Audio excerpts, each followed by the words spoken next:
दोस्तों, पिछले 2 शताब्दियों में पृथ्वी पे इतनी बड़ी बड़ी खोजें हुई कि उन्होंने पूरे मानव जाति को बदल के रख दिया। लेकिन इसके साथ साथ इसने कई बहुत से बड़े बड़े सवालों को जन्म भी दिया, जिसका सही जवाब पाने के लिए पूरा विज्ञान जगत उत्सुक है। तो चलिए दोस्तों, बात करते हैं दुनिया के 7 सबसे बड़े सवालों के बारे में, जो आपको भी सोचने पे मजबूर कर देंगी। चलिए शुरू करते हैं। सवाल है, पृथ्वी पर जीवन की शुरुआत कैसे हुई? माना जाता है कि करीब 4 अरब वर्ष पहले किसी अज्ञात कारण की वजह से समुद्र में मौलिक आदिम द्रव्य में एक हलचल उत्पन्न हुई और बायोकेमिकल के आपस में मिलने से कई तरह का जीवन बनना शुरू हुआ। कुछ सिंपल से रसायन एक दूसरे से मिल गए और जीवन का आधार बनाया। मॉलिक्यूल्स प्रकृति बनाने में सक्षम रहे। हमारा और समस्त जीवन इन्हीं मॉलिक्यूल्स के विकास से ही उत्पन्न हुआ है। लेकिन ये सरल मूलभूत रसायन कैसे, किस प्रक्रिया से इस तरह जमा हुए कि उन्होंने जीवन को जन्म दिया? डीएनए कैसे बना? पहली कोशिका कैसी थी? स्टैनली मिलर के प्रयोग के 50 वर्षों के बाद भी वैज्ञानिक एकमत नहीं है कि जीवन का प्रारंभ कैसे हुआ। कुछ कहते हैं कि यह धूमकेतुओं से आया, कुछ के अनुसार यह ज्वालामुखी के पास के जलाशयों से प्रारंभ हुआ, कुछ के अनुसार वह समुद्र में उल्कापात से प्रारंभ हुआ, कुछ के अनुसार हम एलियंस के वंशज हैं। लेकिन असल में पृथ्वी पर जीवन की शुरुआत कैसे हुई, यह आज भी दुनिया के सबसे बड़े अनसुलझे सवालों में से एक है। दूसरा सबसे बड़ा सवाल है कि क्या हम इस ब्रह्मांड में अकेले हैं?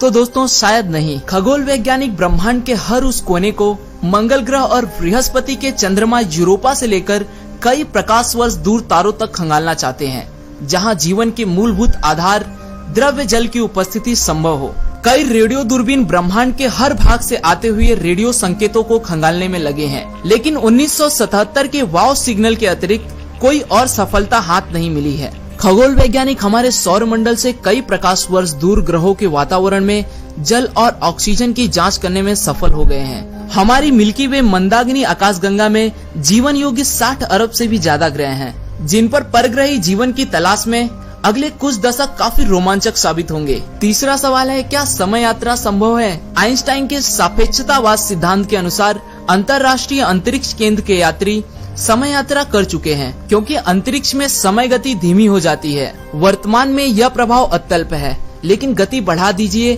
और इसी प्रभाव से मानव भविष्य में एक दिन सहस्त्र वर्ष की यात्रा कर पाएगा। प्रकृति शायद भूतकाल में यात्रा करने की अनुमति नहीं देती है, लेकिन भौतिक विज्ञान के अनुसार वार्म होल और अंतरिक्ष यानों से यह संभव है। सैद्धांतिक रूप से समय यात्रा संभव है, लेकिन तकनीकी विकास में समय लग सकता है।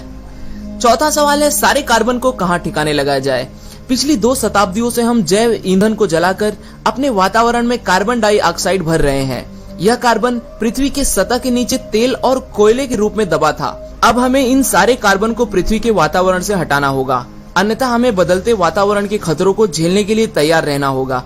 यह खतरा इतना बड़ा है कि यह पृथ्वी पर जीवन भी नष्ट कर सकता है। हमें ऊर्जा निर्माण के वैकल्पिक मार्ग ढूंढने होंगे, जो हमारी पर्यावरण को नुकसान न पहुंचाए, वरना आने वाले 50 से 100 सालों में पृथ्वी पर जीवन का विनाश निश्चित है।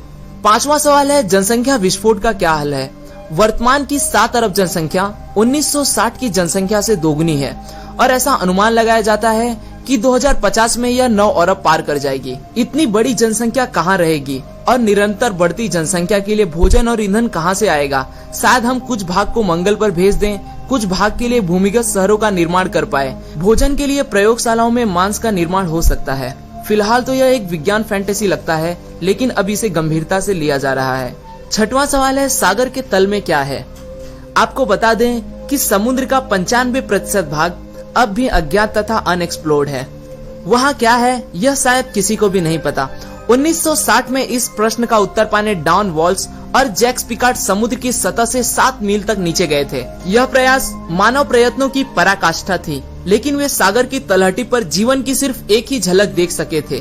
सागर की तलहटी पर पहुंचना इतना कठिन है कि हम वहां पर मानव रहित वाहन ही भेजते हैं।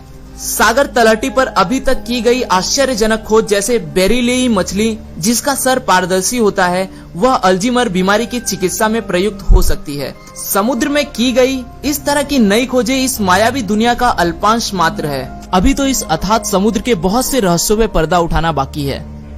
7वां सबसे बड़ा सवाल है कि ब्रह्मांड कितना बड़ा है? दोस्तों, ब्रह्मांड इतना विशाल है कि आप इसके आकार का अनुमान नहीं लगा सकते। मान लीजिए कि आपने अनुमान लगा भी लिया कि ब्रह्मांड इतना बड़ा है, पर आपके अनुसार जहाँ ब्रह्मांड का अंत होता है उसके आगे भी कोई पदार्थ तो जरूर होगा। इसी प्रकार अगर हम सोचते जाएं कि ब्रह्मांड इतना बड़ा है तो यह इससे ज्यादा फैलता जाएगा। दोस्तों, विज्ञान के अनुसार 13.8 अरब साल पहले बिग बैंग हुआ और एक बिंदु से सारे मैटर का निर्माण हुआ। तारे, ग्रह, आकाशगंगाएं, यह सभी बिग बैंग की वजह से ही संभव हो पाया है। बिग बैंग के बाद से हमारा ब्रह्मांड फैल रहा है और सभी आकाशगंगाएं दूर जा रही हैं। इससे वैज्ञानिक यह तर्क लगाते हैं कि यह सभी मैटर एक कण के रूप में थे और बिग बैंग के बाद ब्रह्मांड का विस्तार हुआ। अब दोस्तों, सबसे बड़ा सवाल यह है कि क्या और भी ब्रह्मांड है, और अगर दूसरे ब्रह्मांड हैं तो और कितने ब्रह्मांड हैं? क्या उन ब्रह्मांडों के भी महाब्रह्मांड हैं? तो दोस्तों, शायद हमें इन सभी सवालों के जवाब कभी नहीं मिले, क्योंकि हम ब्रह्मांड में एक तय सीमा तक ही देख सकते हैं। आशा करता हूँ दोस्तों आपको यह वीडियो पसंद आया होगा। अगर वीडियो पसंद आया तो इसे लाइक जरूर करें, और अगर आप हमारे यूनिवर्स एडवेंचर के चैनल पे नए हैं और आप भी ऐसे विज्ञान और ब्रह्मांड से जुड़े रहस्यों में रुचि रखते हैं तो दोस्तों चैनल को सब्सक्राइब करें ताकि आप आने वाले वीडियोस को बिना रुके देख सकें। फिर मिलो।